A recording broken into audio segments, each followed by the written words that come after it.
Vamos falar agora do risco país, também chamado de risco soberano. Por que soberano? É o risco, né, da soberania, o risco de uma nação como né?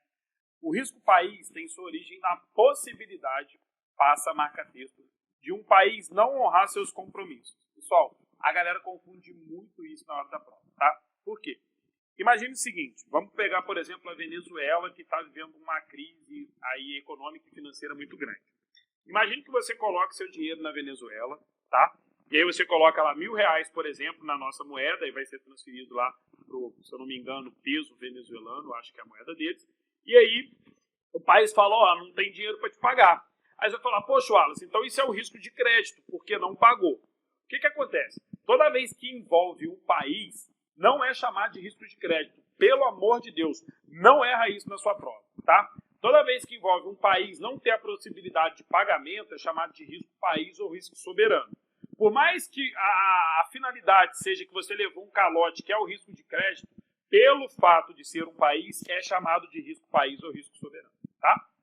Ou seja, não ter a capacidade de gerar recursos para o pagamento de suas obrigações com credores externos.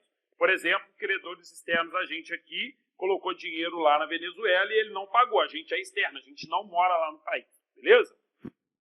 O risco país também pode ser gerado pelo risco político ou soberano, quando se criam restrições ao livre fluxo de capitais, impondo controles cambiais que impossibilitam as remunerações dos investimentos externos. É que existem algumas coisas, né, que fazem com que isso aconteça. Golpes militares, políticas econômicas, resultados de novas eleições, entre outros, podem trazer esses tipos de restrição.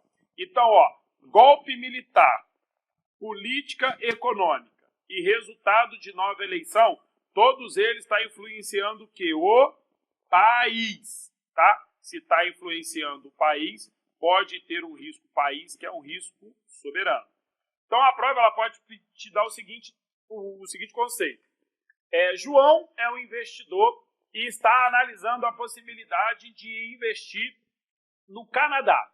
Porém, consegue-se verificar a possibilidade do Canadá não honrar os seus pagamentos. Aí vai colocar não honrar pagamento. Você vai falar, opa, qual o risco ele está incorrendo? Risco de crédito, risco de mercado, risco de liquidez ou risco país? Seria risco país. Por quê? Porque está falando do país. E poderia vir risco país ou poderia vir risco soberano, tá? Então, se estiver envolvendo uma nação, se estiver envolvendo um país, é o risco país. Cuidado para não errar isso na prova, muita atenção, beleza? Eu espero vocês na nossa próxima aula.